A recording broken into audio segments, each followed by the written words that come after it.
Imagine walking into your garage or workshop and seeing everything finally in its place. Your tools, your supplies, your workspace, neat, accessible, and sturdy. That's what you get with this G-Rack two-tiered workbench and shelving unit. Stands about 35 inches tall, spans about 47 inches wide, and is about 24 inches deep. Compact enough to fit nicely against a wall, yet spacious enough for real work and storage. What really stands out is how heavy-duty it is. Each shelf is rated to hold about 660 pounds. Yes, 660 per shelf, giving a total capacity of over 1,300 pounds. So whether it's power tools, large storage bins, or heavy equipment, you are covered.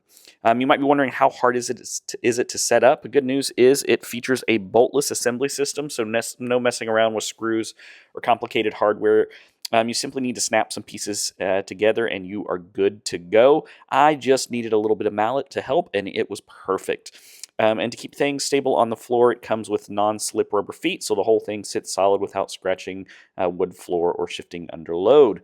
What about durability? The frame is powder-coated steel for corrosion resistance, and the shelves are rigid and built to perform.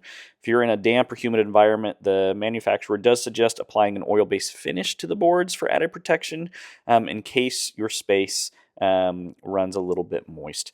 In short, if you're looking to upgrade your workspace with something that's built to last, easy to assemble, and heavy duty to handle real work, this G-Rack unit makes a strong case. It brings organization, reliability, and simplicity to your garage, workshop, or shed.